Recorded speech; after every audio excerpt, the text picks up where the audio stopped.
Hello guys, welcome back to learning Himachal. So कैसे हैं आप सब।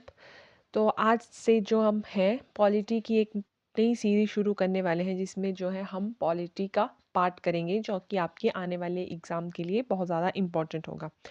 तो आज हम सबसे पहले शुरू करने जा रहे हैं मेकिंग ऑफ द कॉन्स्टिट्यूशन। इसमें जो है हम कॉन्स्टिट्यूट असेंबली के बारे में पढ़ेंगे। सो लेट्स स्टार्ट कि मेकिंग ऑफ कॉन्स्टिट्यूशन। सो जैसे कि आपको पता है कि जो कॉन्स्टिट्यूट असेंबली की थी वो डिमांड किसने की थी, या कॉन्स्टिट्यूशन की डिमांड किसने की थी। तो सबसे पहले जो है आपका माना जाता है कि जो एम एन रॉय थे, एम एन रॉय ने 1934 को जो है 1934 में जो है कॉन्स्टिट्यूंट असेंबली ऑफ इंडिया के लिए सबसे पहले जो है एक डिमांड रखी थी। इन्होंने आइडिया दिया था कि जो कॉन्स्टिट्यूंट असेंबली है वो होनी चाहिए जो कि हमारे कॉन्स्टिट्यूशन को बनाएगी। पर तब इनकी बात किसी ने नहीं सुनी थी। बाद में 1935 में 1935 में जो आपकी आईएनसी थी, नेशनल इंडियन नेशनल कांग्रेस, तो इंडियन नेशनल कांग्रेस की तरफ से फर्स्ट टाइम जो ऑफिशियली डिमांड की गई थी, ठीक है, इन्होंने बोला गया था कि कॉन्स्टिट्यूंट असेंबली होनी चाहिए। ठीक है, ऑफिशियल सबसे पहले ऑफिशियल डिमांड किसने की थी। अगर आपको क्वेश्चन आता है कि सबसे पहले कॉन्स्टिट्यूंट असेंबली की डिमांड किसने की थी, तो आप लिखोगे एम एन रॉय ने की थी 1934 में। अगर पूछा जाए कि ऑफिशियल डिमांड किसने की थी, तो वो की थी आईएनसी ने, इंडियन नेशनल कांग्रेस ने। कब? 1935 ने। इन्होंने बोला था कि हमारे कॉन्स्टिट्यूशन को फ्रेम करने के लिए, जो कॉन्स्टिट्यूशन ऑफ इंडिया है उसको फ्रेम करने के लिए एक कॉन्स्टिट्यूंट असेंबली होनी चाहिए। ठीक है, फिर on the behalf of INC, ठीक है, आईएनसी के बिहाफ में हम सबसे किसने की थी, आपको पता होगा कि जवाहरलाल नेहरू ने 1938 में। पंडित जवाहरलाल नेहरू ने, जो आगे चल के हमारे इंडिपेंडेंट मतलब आज़ाद भारत के पहले प्रधानमंत्री बनेंगे, उन्होंने, ठीक है, पंडित जवाहरलाल नेहरू जी ने 1938 में जो है on the behalf of INC, ठीक है, उनके बिहाफ पे जो है इन्होंने बोला था कि कॉन्स्टिट्यूंट असेंबली होनी चाहिए।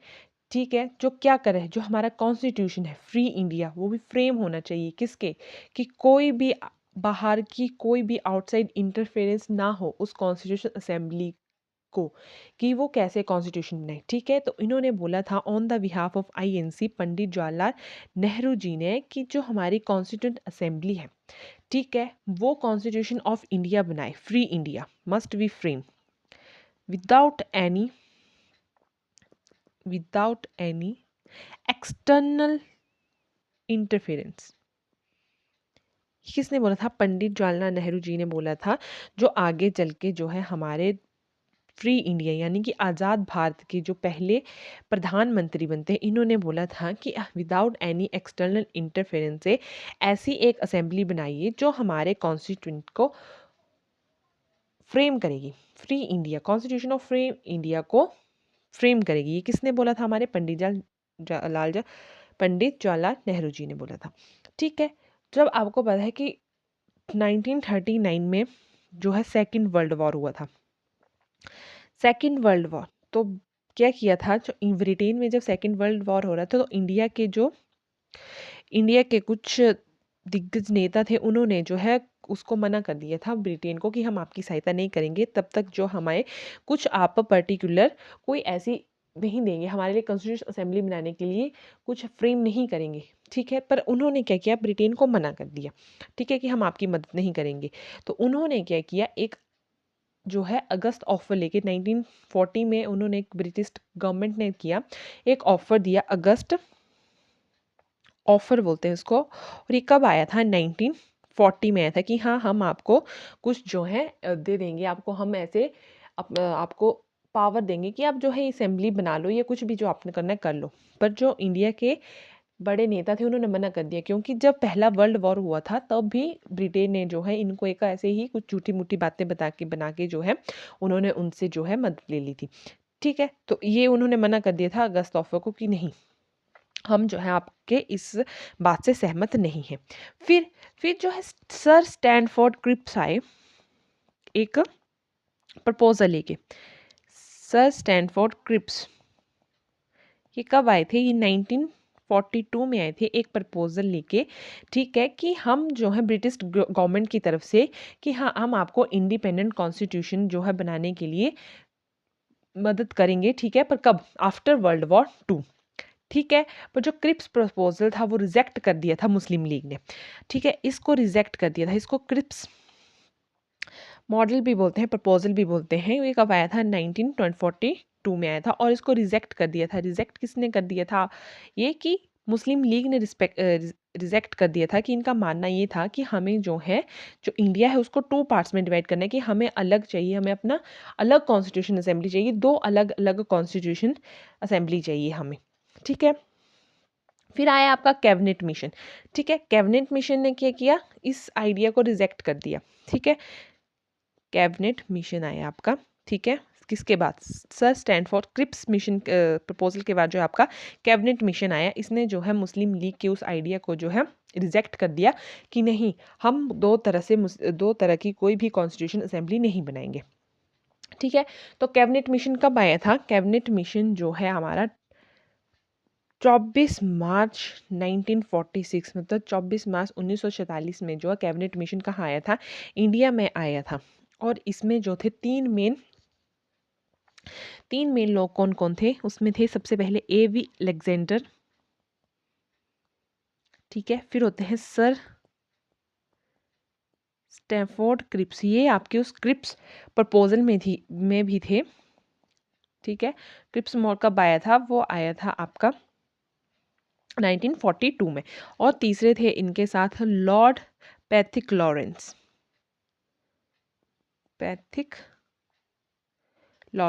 इन्होंने क्या किया था? जो कैबिनेट मिशन था इनको, उसमें उन्होंने क्या, ठीक है, कि अब इनको इंडिया से तो मदद चाहिए हुई थी, ठीक है। आपका सेकेंड वर्ल्ड वॉर कब चला था? 1939 से लेके 1945 में जो है हमारा सेकेंड वर्ल्ड वॉर हुआ था, ठीक है। तो उन्होंने क्या किया कि ठीक है, अब कॉन्स्टिट्यूंट असेंबली बनाएंगे। नवंबर 1946 में कैबिनेट मिशन आ गया, ठीक है, कि हम जो है आपकी कॉन्स्टिट्यूशन असेंबली बनाएंगे। तो इन्होंने क्या किया? इसमें कैबिनेट मिशन के तौर एक लू सेंटर बनाया। अब इनको मदद तो चाहिए थी इंडिया की, ठीक है। तो इन्होंने एक लू सेंटर बनाया और उसमें क्या किया? इंडिया को 2 ग्रुप्स में डिवाइड कर दिया, एक INC और दूसरा मुस्लिम लीग। कि एक लू सेंटर है, ठीक है, कि कोई परमानेंट नहीं है, एक लू सेंटर है। INC मतलब इंडियन नेशनल कांग्रेस और मुस्लिम लीग, 2 ग्रुप्स में डिवाइड कर दिया आपके इंडिया को, राइट। यहाँ पे जो आपका कॉन्स्टिट्यूशन असेंबली बनी है वो किसके अंडर बनी है? वो बनी है आपकी कैबिनेट मिशन के अंदर। और कैबिनेट मिशन कब आया था आपका इंडिया में? 24 मार्च 1946 में आया था, ठीक है।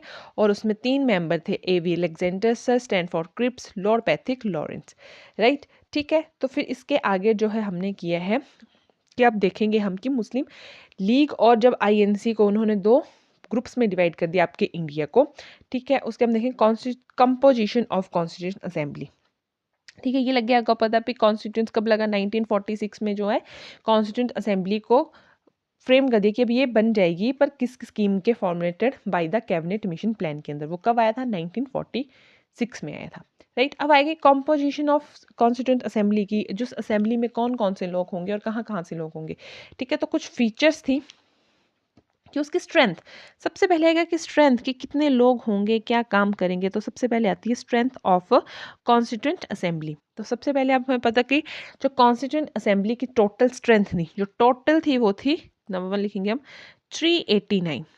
टोटल स्ट्रेंथ थी उसकी कॉन्स्टिट्यूंट असेंबली की 389। उसमें से जी थी वो 296 शीट्स जो थी वो ब्रिटिश इंडिया को दी गई थी, मतलब इंडिया के कुछ पार्ट्स को दी गई थी, ठीक है, ब्रिटिश इंडिया में दी गई थी। और दूसरी 93 सीट्स जो हैं किसको दी गई थी? वो दी गई थी हमारे प्रिंसली स्टेट को, कि जो राजा महाराजा हैं उनको दी गई थी, कि डिवाइड कर दी थी कि यहाँ से चुन के आ जाएंगे, ठीक है।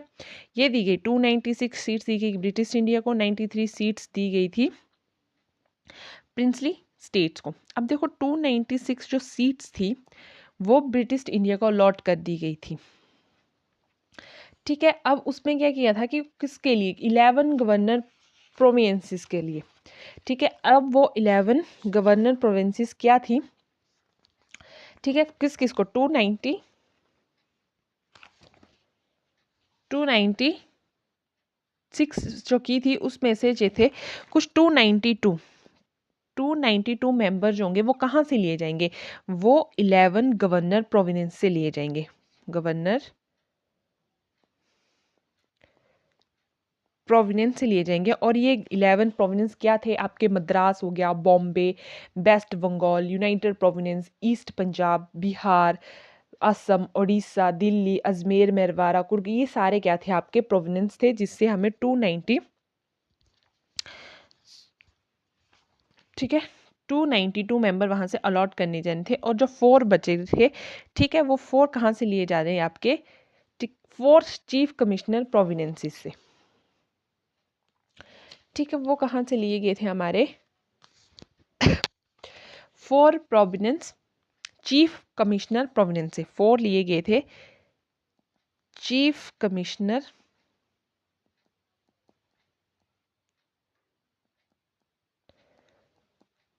प्रोविनेंसिस से, ठीक है। ये कौन कौन सी थी, दिल्ली, अजमेर, मेरवारा, कुर्ग और ब्रिस्ट बलूचिस्तान से, ये 4 ये थे, ठीक है। अब ये आता है कि जो आपकी सीट्स थी प्रिंसली स्टेट या जो भी प्रोविनेंस थी वेस्ट इंडिया की, उनको जो है कैसे सीट अलॉट की गई थी, ऑन किस परस्पेक्टिव से, किसके रिस्पेक्टिव से दी गई थी, तो वो इन प्रपोर्शन टू अलॉट की गई थी, सीट अलॉट की गई थी, allotted in proportion to their respective population, ठीक है, कि वहां पे कितनी आपकी पॉपुलेशन होगी उसके रिस्पेक्टिव जो थी सीट्स अलॉट की गई थी, कि एक सीट के लिए वहां पे कितनी पॉपुलेशन होनी चाहिए, लगभग 10 लाख लोग होने चाहिए, यानी कि 1 मिलियन लोग होने चाहिए एक सीट को के लिए, रफली रफली आइडिया था, ठीक है। अब थे कि जो ब्रिटिश प्रोविनेंस जो थी हमें दी गई थी, जो 296 जो हमें सीट्स मिली थी, उसमें देखिए क्या क्या थे, उनको 3 प्रिंसिपल कम्युनिटीज में डिवाइड कर दिया गया था, 3 प्रिंसिपल, कि कितनी कम्युनिटीज में उनको डिवाइड कर दिया गया था, 3 प्रिंसिपल कम्युनिटीज में डिवाइड कर दिया गया था। एक थे उसमें मुस्लिम, सिख और जनरल। जनरल में देखिए अब क्या होंगे, मुस्लिम और सिख्स को छोड़ के जो बाकी भी कम्युनिटीज़ बचेंगी वो सारी किस में आ जाएंगी, हमारी जनरल में आ जाएंगी। और इनका था कि जो इलेक्शन होगा वो कैसे होगा, इनडायरेक्ट इलेक्शन होगा, कोई डायरेक्ट इलेक्शन नहीं होगा, जैसे कि प्रेसिडेंट का इलेक्शन होगा वैसे ही इसका इलेक्शन होगा। अब देखिए उनको राजा महाराजाओं के साथ भी नहीं बिगाड़नी थी, तो उन्होंने बोला था कि जो प्रिंसली स्टेट थी वहाँ पे उन्होंने कहा था कि जो राजा कि वहाँ का जो भी कोई हेड होगा, ठीक है, वही नॉमिनेट कर देगा उस सीट के लिए, उस के लिए कोई भी हम अगर मान लो कोई कैंडिडेट देना है, तो वो अगर मान लो कि यहाँ पे इंडिया में कोई ले लो आप, जैसे कि ले लो बिहार, बिहार कोई ऐसी चीज़ ले लो, ठीक है, वहाँ पे कोई एक पूरा एक राजा वहाँ था कोई, तो वो जो है उस स्टेट से राजा एक कैंडिडेट देगा कि मैं हमारी तरफ से ये इलेक्शन लड़ेगा, ठीक है। तो उन्होंने वो किसके ऊपर छोड़ दिया, ठीक है, वो किसके ऊपर छोड़ दिया आपकी प्रिंसली स्टेट से। देखिए कि जो हेड होगा प्रिंसली स्टेट का वही ही कैंडिडेट क्या कर देगा, नॉमिनेट कर देगा अपनी तरफ से, ठीक है। कैंडिडेट को कौन नॉमिनेट करेगा, हेड नॉमिनेट कर देगा जो प्रिंसली स्टेट का वहाँ का राजा होगा, ये कोई भी, ठीक है। इससे क्लियर हो गया कि जो कॉन्स्टिट्यूएंट असेंबली होगी वो पार्शली इलेक्टेड होगी और पार्शली नॉमिनेटेड बॉडी होगी, कि कुछ को हम इलेक्ट करेंगे और जो कैंडिडेट होंगे जो हेड होगा प्रिंसली से वो क्या कर देगा, नॉमिनेटेड बॉडी होगी, ठीक है। ये हो गया हमारे पास, ठीक है। तो अभी आगे की ये हो गया हमारे पास कि हमने कैसे कैसे सीट्स अलॉट की। अब हमें देखना है कि अगर सीट तो अलॉट कर दी गई थी, पर अब देखना ये है कि वहाँ पे जीता कौन था और कितनी सीट जीती। तो इलेक्शन जब कॉन्स्टिट्यूशन असेंबली पे हमने सबसे पहले देखा था कि कितनी सीट दी थी, थ्री कितनी दी थी, 389 सीट्स जो थी हमने जो है कॉन्स्टिट्यूशन असेंबली की टोटल स्ट्रेंथ थी। पर देखो वहाँ पे क्या हुआ था कि जो भी हमारे इलेक्शन हुआ था वो कितनी सीट्स पे हुआ था, इलेक्शन सिर्फ 296 सीट्स पे हुआ था, कि जो आपकी ब्रिटिश इंडिया की जो भी प्रोविनेंस थी वहीं पे जो सीट अलॉट की गई थी उनमें ही इलेक्शन हुआ था। इसका मानना यह है कि जो प्रिंसली स्टेट थे, ठीक है, जो 93 सीट थी उन पे इलेक्शन नहीं हुआ था, ठीक है। और ये जब इलेक्शन कब किए गए थे, ये जुलाई से लेके अगस्त 1946 में तक जो थे ये इलेक्शन किए गए थे। ठीक है, इसमें देखो क्या किया था, जो आईएनसी थे उसने 208 सीटें जीती थी, मुस्लिम लीग ने 73 सीट जो आपकी सीट थी वो जीती थी। अब देखो इंडियन इसमें से 298 और देखो कितनी कितनी दी गई थी, वो हम देख 73 दी गई थी कि ठीक है, 73 मुस्लिम लीग ने जीती थी और आईएनसी ने जीती थी 208 जीती गई थी। ठीक है, और जो बाकी कुछ छोटे मोटे जो ग्रुप होते हैं, स्मॉल जो आज़ाद लड़ते इंडिपेंडेंट होते हैं, उन्होंने जो है 15 सीट जीती थी। इसका मानना ये है कि जो 93 सीट थी जो प्रिंसली स्टेट ने को अलॉट की गई थी, उन्होंने डिसाइड किया था कि हम जो है कॉन्स्टिट्यूंट असेंबली से दूर रहेंगे, हमें से कोई लेना देना नहीं है। ठीक है, जो कॉन्स्टिट्यूंट असेंबली थी वो directly elected people of India वैसे नहीं हुआ था कि इनडायरेक्ट हुआ था। ठीक है, कि लोगों ने नहीं, कि जो जैसे कि प्रेसिडेंट के इलेक्शन होते वैसे ही ये इलेक्शन किए गए थे। ठीक है, अब आता है कि जो कॉन्स्टिट्यूशन असेंबली में है कौन कौन से लोग थे, all section of the Indian society, जैसे कि Hindu, Muslim, Sikh, Parsi, Anglo Indian, Indian Christians, SC ST, यहाँ तक कि फीमेल वुमेन को भी वहाँ पे सेक्शन इस असेंबली में जो है पार्ट किया था, पार्ट बनाया था। इस असेंबली के जो सारी जो इम्पोर्टेंट पर्सनैलिटी थी उस टाइम की इंडिया के, उन सब ने पार्ट किया था। एक्सेप्शन किसने? महात्मा गांधी जी ने। महात्मा गांधी महात्मा गांधी ने ना तो किसी कॉन्स्टिट्यूशन मीटिंग में पार्ट लिया था, ना ही उन्होंने कॉन्स्टिट्यूंट असेंबली में पार्ट लिया था। ना मीटिंग में गए थे, ना उन्होंने असेंबली में कोई अपना योगदान दिया था। ठीक है, महात्मा गांधी जी ने जब इलेक्शन हो रहे थे, तो जब आईएनसी थी तो उन्होंने देखा कि हम जो हैं बहुत सारी जो सीट्स हैं वो जीत रहे हैं, हमने हमारे जीतने के बहुत ज़्यादा चांसेस हैं। ठीक है, तो जो आईएनसी के बड़े नेता थे, जैसे कि आपके मान पंडित जवाहरलाल नेहरू जी ने, उन्होंने बोल दिया था कि हमने जो लूज सेंटर है हम उसको जो है डिसॉल्व कर लेंगे, और जो उनकी दूसरों की पावर है उसको भी हम छीन लेंगे। जब हमारे पास खुद की पावर आ जाएगी तो हम दूसरों से भी क्या कर लेंगे, उनकी पावर छीन लेंगे, और हम जो है जो लूज सेंटर है उसको हम हटा देंगे और एक स्ट्रॉन्ग, मतलब स्ट्रॉन्ग लेके आएंगे, स्ट्रॉन्ग इंडिया बनाएंगे और अलग इंडिया बनाएंगे। ठीक है, अब इससे जो है जो मुस्लिम लीग वाले लोग थे वो भड़क गए थे। ठीक है, तो क्वेश्चन यहाँ से भी आता है कि जो डायरेक्ट एक्शन डे था वो कब मतलब हुआ था इंडिया में, और वो किसने किया था, लागू किया था। तो डायरेक्ट किसको जवाब देने के लिए, पंडित जवाहरलाल नेहरू जी ने डायरेक्ट को जवाब देने के लिए एक डायरेक्ट एक्शन डे किया गया था 16 अगस्त 1946 में। और ये किसने अनाउंस किया था, ये अनाउंस किया था, ये अनाउंस किया था मोहम्मद जिन्ना ने। ठीक है, 1946 में ये एक्शन डे इन्होंने अनाउंस कर दिया था, और अनाउंस किसने किया था, वो किया गया था मोहम्मद जिन्ना ने। इन्होंने जो है उनको पंडित जवाहरलाल नेहरू जी को जवाब देने के लिए इस दिन इन्होंने क्या किया था, डायरेक्ट एक्शन डे जो लागू कर दिया था। और इस दिन जो मतलब दंगे फसाद हुए थे, मार कटाई, बहुत सारे लोगों की जान गई थी। ठीक है, और जब से आज तक वो कम्युनिटी राइट जो वैसे ही का वैसा ही चला आ रहा है आगे तक। ठीक है, तो इन्होंने जो है मोहम्मद जिन्ना जी ने पंडित जवाहरलाल नेहरू जी को जवाब देने के लिए जो है कि हमारी आप कैसे जो है इनका कैसे हमारी पावर छीनें, क्योंकि ये चाहते थे कि हम इंडिया से अलग होंगे, हम अपना अलग एक देश बनाएंगे। ठीक है, जो ये इसी के साथ जो है हमारी कॉन्स्टिट्यूंट असेंबली जो है बन चुकी थी। अब हम देखेंगे कि इसकी वर्किंग ऑफ की असेंबली का कैसे काम होता। ठीक है, तो नेक्स्ट आएगा वर्किंग ऑफ कॉन्स्टिट्यूशन असेंबली। ठीक है, कॉन्स्टिट्यूशन असेंबली की पहली मीटिंग कब हुई थी? First meeting of constituent assembly की हुई थी 9 दिसंबर 1946 में। ठीक है, मुस्लिम लीग ने इस मीटिंग को बायकॉट किया था, क्योंकि वो क्या चाहते थे, वो चाहते थे कि हम एक सेपरेट स्टेट बनाएंगे, पाकिस्तान। तो सबसे पहले जो फर्स्ट मीटिंग थी वो कितने लोगों ने अटेंड की थी? ठीक है, 211 लोगों ने अटेंड की थी। ठीक है, 208 सीटें जो नेशनल कांग्रेस जीत के आई थी, और 3 कोई और होंगे। ठीक है, वहां से आई थी। तो फर्स्ट मीटिंग जो सिर्फ 211 लोगों ने ही अटेंड की थी, और जो डॉक्टर सचिदानंद सिन्हा थे उन्हें temporary president of assembly elect किया गया था। डॉक्टर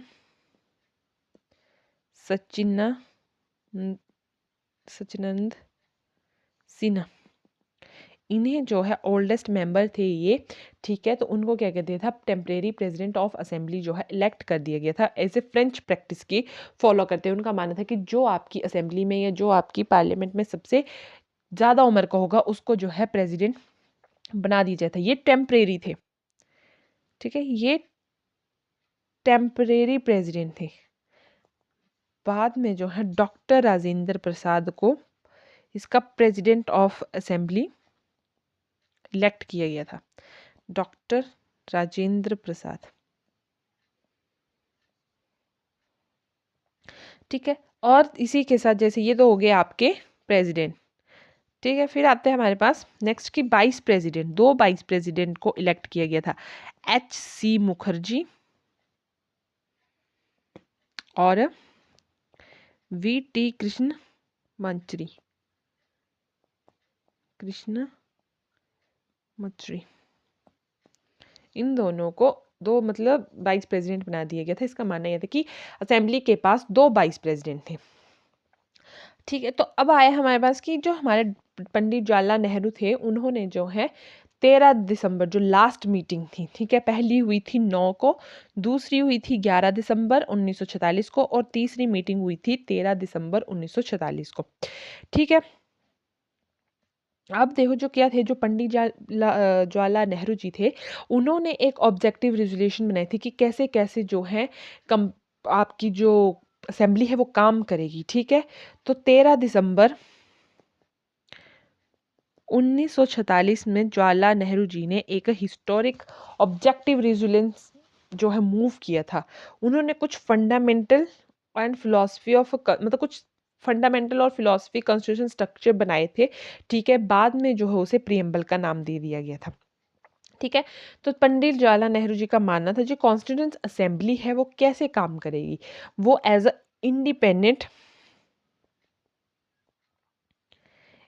इंडिपेंडेंट सॉवरेन, मतलब किसी के ऊपर कोई भी एक्सटर्नल या फॉरेन पावर मतलब कोई दबाव नहीं होगा किसी का, और रिपब्लिक,